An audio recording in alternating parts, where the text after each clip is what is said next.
What are you all still doing in my house? You're the one that's keeping us here. I haven't left this table in 4 days. Yeah, I can kind of tell. Oh, chocolate, thank God. Oh, thank God. Oh, welcome, ladies and gentlemen, to Buzz Banter. I'm Josh Hart. I'm Kevin. I'm Maya. I'm Rinwin. Bueno for good. Buenos are good. Only reason I can still see I can't see. Right. Thank you. So, this week's episode. Oh, water. Yes, yes, yes. Water. I was going to go for that. Go to hell, my kidneys are failing. So, this week, you've got something.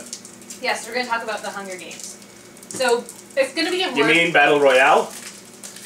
I'm talking about the Hunger Games. You guys are talking about Battle Royale. Let me finish first. But yes, it's going to be a sections. So I'm going to compare the book to the movie. They're going to compare it to Battle Royale. And all that other jazz. And Confessions. So, okay, so I'm going to start off by comparing the book to the movie.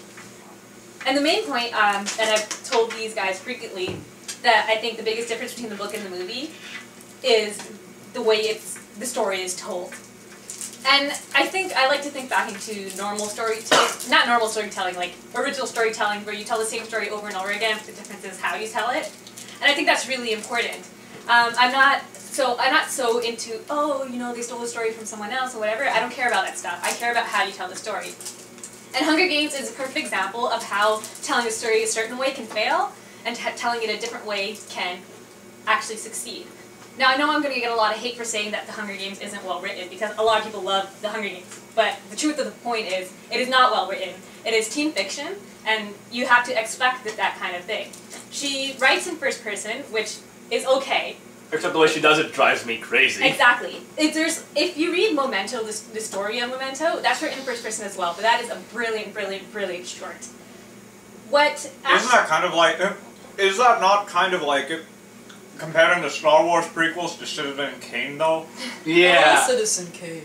What she does is she tells and not shows, and you learn that in high school, for crying out loud. You learn to show and not tell. Immediately and this happens throughout. Please stop. Please stop. But immediately, this happens throughout the entire novel, and it doesn't stop in the second, and it continues. Like she tries to break away from it in the third, which is good to see an evolution happening, and I admire the fact that she's trying to become a better writer, but still, you know. So that's why I actually am really, really frustrated, because they're thinking of changing the director for the Hunger Games. And I don't think people understand is the director is the reason why this film was so successful, sorry. Yeah, I mean, we have good actors, that's one thing.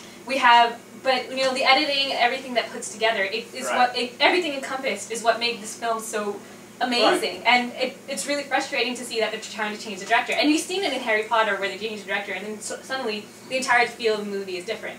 True, but at the same time, the feel of the three books is vastly different from one another. That's true. Perhaps. The Hunger Games deals with just setting up this world and introducing the characters, making you care for them. The main thrust of the story of the three books is actually introduced in the second book, towards the end of the second book. I guess it's not that much of a problem. It still makes me a little upset because people undermine directors. They think, oh, you know, we can just change it and it won't make a difference. Yeah, it makes a complete difference. Yes, Titanic by Michael Bay would not have been the same movie. Neither would anything else by M. Night Shyamalan. But that's the main comparison I have. Yeah, do you want to say something? No, I'm like... Oh, okay. M. Night Shyamalan. It'd be an Avatar. Yeah, but... The airbending. I do want to say that, me saying that does not mean I did not enjoy reading the book. What the writer actually does in her favor is that she writes in a way that captures the audience. And that's good for teen fiction. That's definitely something you need. Teenagers don't care about good writing. Why am I reading this book? Yeah. Why can't I just watch it online? And that's a generalization. If you're a teenager, it's like, I care. Is good for you. The thing with me, generally, they don't. The thing for me, though, is comparing the book to the movie. I felt that they supplemented each other in an interesting way. Like, you definitely see more of Katniss's side of the story. in the book. Well, that's because But it's Katniss's side Yeah. of the story in the book undermines her character in the movie. This is the first action heroine that's actually competent in her position that we've seen in a long time come out of Hollywood. Especially for the sort of audience that this movie is geared for. And within the book, because it's all in first person, you see all of the times that she second guesses herself, whereas in the movie, you don't see that. You see her pause, you see her take a look at things, and then you see her succeed. Yeah. Katniss in the movie is definitely a more likable character than Katniss in the book. Definitely a more robust character, or at least a stronger one. Yeah. Yeah, I definitely agree with that. I think all the characters, I did like them. The way they're played out in the movie a lot better than in the book. The only Except for Gale, maybe. I do enjoy Gale's a little bit more in the book, but Well, and this is Yeah. just eye candy.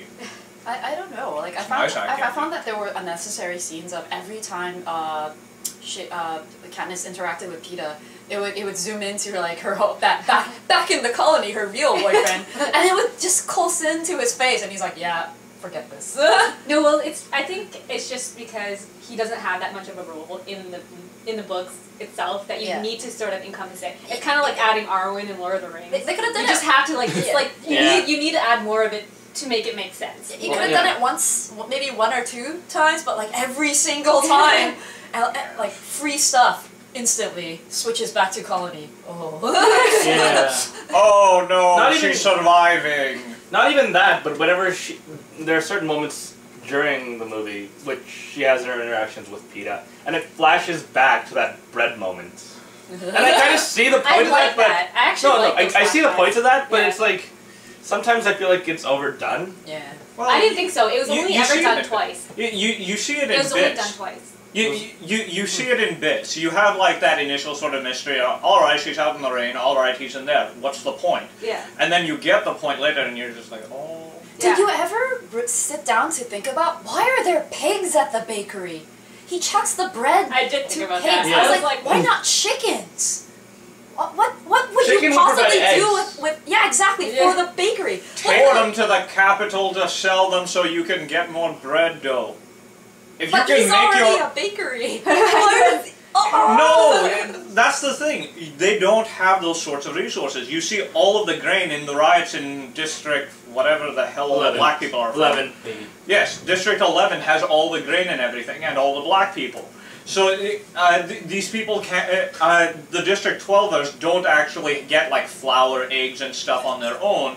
They're primarily coal miners. You breed whatever pigs you can, sell them in the capital, get the dough to keep the bakery running, which gets you more money to help you raise I like pigs how that you you can sell. added all this, but it's not in the book. It's not even book or movie. I need to make excuses for it. Why are there pigs? Here's an Because of excuse. this. Here's an excuse in a very prominent opinion, that it's exactly the same and a rip-off of Battle Royale. It is not.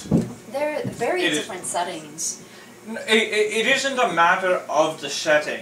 The matter is the main thematic elements between the two. I'm talking about just the movie and the movie. If you want to talk novelizations, that's night and day. And that's a whole nother video on its own. Which we're not doing. Alright, maybe. We'll see.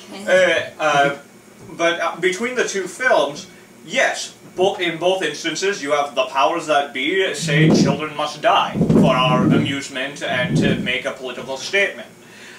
But There are differences. that's where the similarities end.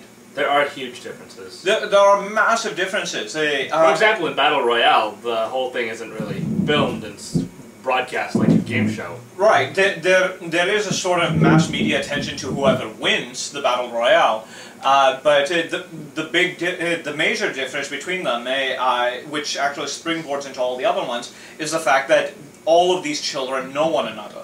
They're all from the same class. They've known each other at least for a year, and they have their own likes and dislikes. So, oh dear. The problem that, oh for God's sake, there's a button right on the top corner. Madness. Because they all know one another, you see when they actually get involved in this thing, you have some of them that try to find their friends and try to survive all this and make the best of it. And at the same time, you have others that hunt down the the one that cheated, that slept with her boyfriend. There's a lot more going on here. There is. It isn't a critique of society and the way that we treat those that are less well off than us. Being in North America, how casually do we disregard the poverty of countries that exist so our economy can be strong enough that we can make a living doing this? That is exactly what the Hunger Games is about.